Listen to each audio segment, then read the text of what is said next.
Whoops.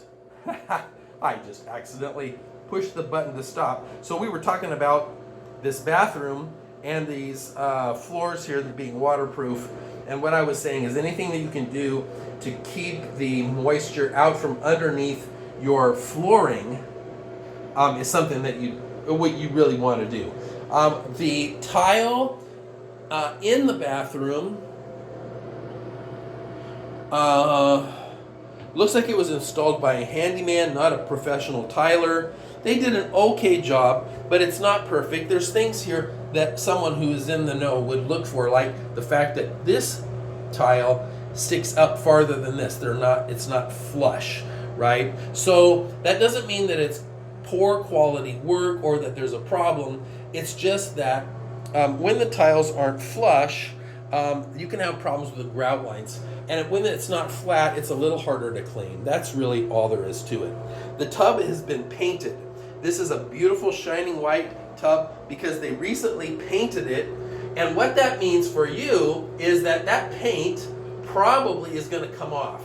And it doesn't usually take very long. With this kind of a paint on a tub, usually the paint comes off pretty fast. So it looks nice now, but in a month, it's all going to be chipped and flaking.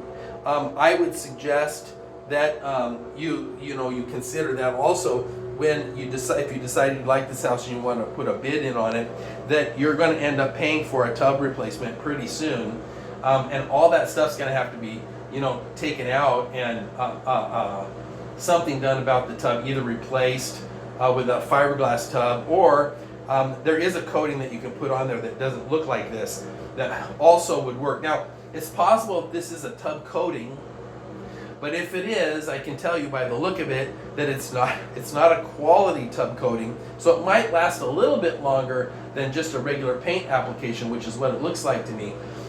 But it's not going to be that much longer because it really doesn't adhere well to the tub, and any kind of friction or action on the tub itself, in other words, when you put your feet in there and you're walking around, will cause that to loosen up, and it'll start to flake after a while. So just to be aware. All right, we do have the GFCI outlet over the sink like we're supposed to, and this is a tiny little sink. Here's my hand so you can see. It's not a very big sink. My hands are pretty good size, but they're not huge by any stretch. All right, so that's the whole walkthrough. Some things I really like about this house: the fact that it is cinder block construction on a slab. I like the vaults. I love the fact that the ceilings are high. Now, they didn't used to be this high, okay? You can tell because of the line. You look here, you can see this line. And maybe that's a good thing, and maybe there's something that you need to consider. With vaulted ceilings, sometimes you have to pay attention to the amount of insulation that's up in that ceiling space. And your attic, if there's any attic space at all, really it acts as a huge buffer between the outside and the inside when it comes to temperature change. So in the summer, your cold air goes right out, or I should say the heat just penetrates right in. And in the winter, the heat goes right out if there's not a lot of insulation. Without having that buffer of that attic space, it's definitely going to mean a larger electric bill. Okay, that's what that means. But the headroom is really nice because this is 10 feet up, and it makes it feel so open and spacious. The living room is not huge, but the layout is really good. The kitchen being right next to it is absolutely perfect. The bedroom side over there is okay. It feels like an add-on. And as I said, probably is. It would be good if you wanted to rent out a room separately, The two bedrooms over here are okay. I think the carpet needs some work. The AC looked okay. Oh, you know what I didn't see was the air handler. Here we go. I forgot the one thing here. All right, so the furnace, the air handler, this interior part of the AC equipment is in pretty good shape. Not too bad. Pretty clean. Doesn't look like it's been abused or anything for very long. Looks like it's in relatively good shape.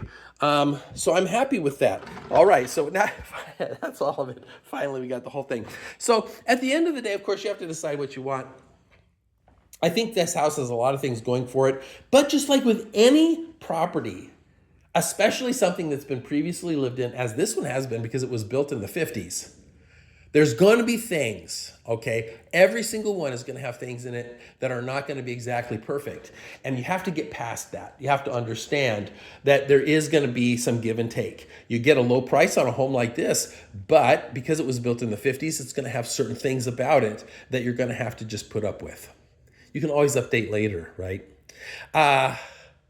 Location, something you can't do anything about. This Highlands neighborhood is not the greatest, but not the worst.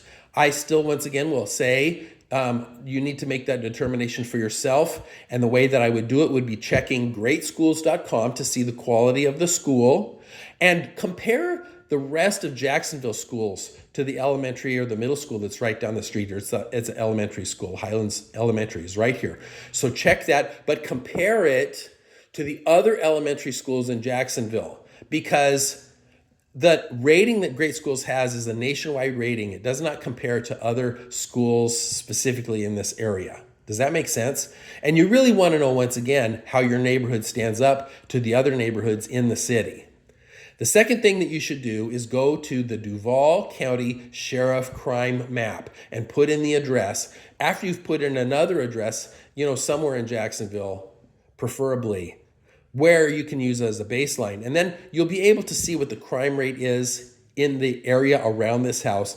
And that will really give you a good idea of exactly the kind of neighborhood you've got. And as I said, there's crime everywhere. So make sure you look at a baseline home first in a neighborhood that is an average neighborhood that you would feel comfortable living in if you know of such a place. If you don't have an address that would work for that, just leave me a message here. Or if you have my number, or give me a call or send me a text, and I'd be happy to share an address that I would use for that. Okay? That's it. Well, I'm going to go ahead and get this place locked up. I sure appreciate you hanging out with me while I walk through the property today. And we're going to get going now, and I will see you at the next one.